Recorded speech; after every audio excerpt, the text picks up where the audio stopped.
শৈশব থেকে তেজি এবং একরোখা ছেলেটি বিএ পরীক্ষায় বসার সময় প্রবলভাবে ম্যালেরিয়া জ্বরে আক্রান্ত হলেন। বিএ পরীক্ষা আর দেয়া হলো না। তারপর এই ম্যালেরিয়া মহামারীর আকার ধারণ করলো তাদের গ্রামে, এই রাজবাড়ি মহকুমায়।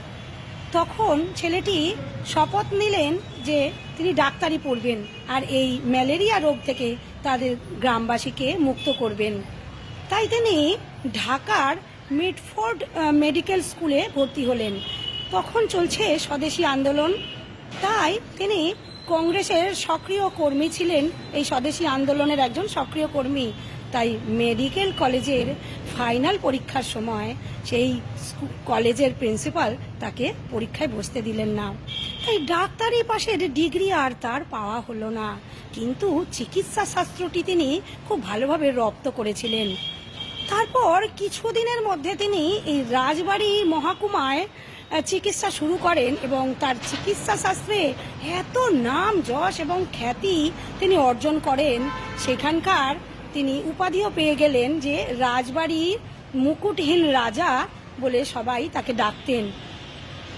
তখন ওই রাজবাড়ির রেল স্টেশনের যে স্টেশন মাস্টার ছিলেন রাখাল দাস বন্দ্যোপাধ্যায়, তিনি শ্রী ঠাকুরের চরণ আশ্রিত ছিলেন।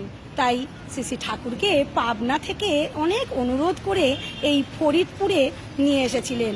তার দলবল, শ্রী ঠাকুরের দলবল নিয়ে কীর্তনের দল সেখানে ছিল, অনন্ত মহারাজ, তারপরে কিশোরী মোহন, এরা সমস্ত ছিলেন।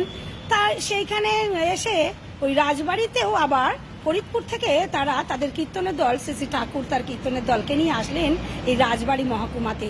সেখানেই শ্রী ঠাকুর দর্শন হয় এই ছেলেটি হলেন কেদারনাথ ভট্টাচার্য।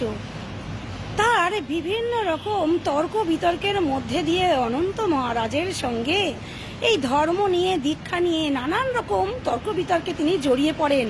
শেষে অনন্ত মহারাজ বলেন যে দীক্ষাটা তো আগে নাও, তোমার এই দ্বিধাদ্বন্দ্ব তর্ক বিতর্কে গিয়ে কাজ নেই, তুমি দীক্ষা নাও, যদি তোমার কোনো ফল তোমার লাভ না হয় তাহলে ছেড়ে দেবে। তাই দীক্ষা নিতেও পয়সা লাগে না আর ছেড়ে দিতেও পয়সা লাগে না।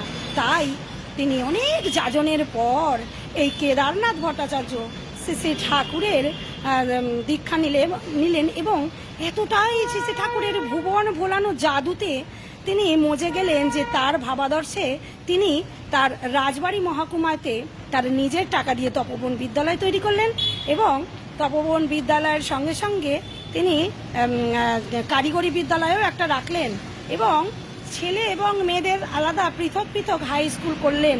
আর হাতে কলমে কাজ করার জন্য কারিগরি বিদ্যালয় করলেন, আনন্দবাজারও তিনি তৈরি করলেন। এই সমস্ত ব্যয়ভার তিনি একাই বহন করতেন। এইভাবে চলতে চলতে তিনি তার স্ত্রীকে একদিন বললেন যে সাবিত্রী দেবীকে বললেন যে চলো আমরা শ্রী ঠাকুর দর্শনে যাই। স্ত্রী বললেন কতদিনের জন্য? তা তিনি বললেন 7 দিনের মধ্যে আমরা ফিরে ফিরবো। তাই 7 দিনের মতো জিনিসপত্র গুছিয়ে নিলেন এই সাবিত্রী দেবী আর তাদের ছোট্ট ছোট্ট দুটো শিশু কন্যা সন্তান। তারা গেলেন শ্রী ঠাকুরের কাছে পাবনায়, কিন্তু ওই যে জাদুর কাঠি, তার ভুবন ভোলানো জাদুর ছোঁয়ায় তারা সেখানেই রয়ে গেলেন। সেই কেদারনাথের আর এই 7 দিন কোনো দিন আর পূরণ হলো না, সেখানেই সারা জীবন তিনি কাটিয়ে দিলেন।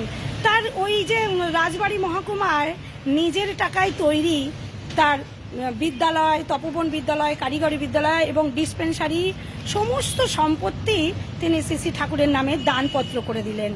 শ্রী ঠাকুর সহজে কারোর থেকে কিছু দান নেন না, তিনি বুঝেছিলেন সেদিন। তাই সমস্তটা ঠাকুরকে না জানিয়ে ঠাকুরের নামে দানপত্র করে একদিন প্রণাম করতে গিয়ে শ্রী ঠাকুরের চটির তলায় সেই দানপত্রটা রেখে দিলেন। ঠাকুর চৌকি থেকে নামার সময় চটি পড়তে গিয়ে দেখছেন চটির তলায় সেই দানপত্রটি। যাই হোক, তারপর আশ্রমে তো তারা থেকেই গেলেন, আর কোনোদিনও রাজবাড়ি মহকুমায় ফিরে গেলেন না এই কেদারনাথ ভট্টাচার্য। তাদের ওই রাজবাড়ির যে মহকুমার শহরের সচ্ছলতার জীবন এবং তার মানে ঐশ্বর্যপূর্ণ জীবন থেকে এত কষ্টের একটা জীবন বেছে নিলেন, কারণ তখন আনন্দবাজারে শ্রী ঠাকুরের যে পাবনার আনন্দবাজারে ঠাকুরের কাছে একবেলা করে প্রসাদ পাওয়া যেত। অত্যন্ত দারিদ্রতার মধ্যে চলতো আশ্রম। সেই দারিদ্রতার জীবনও তারা হাসি মুখে মেনে নিলেন। তার স্ত্রী তো স্বচ্ছন্দে মেনে নিলেন এই আশ্রমটিকে। তিনি আরও বললেন, সাবিত্রী দেবী, যে শ্রী ঠাকুরের চরণাশ্রিত হয়ে তারা ধন্য হয়েছেন।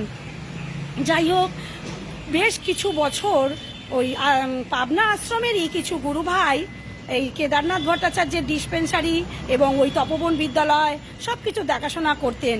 তারপর অস্থাবর জিনিসগুলো নৌকায় করে সবাই নিয়ে চলে আসলেন পাবনায়, আর স্থাবর সম্পত্তিগুলো বিক্রি করে দেওয়া হলো।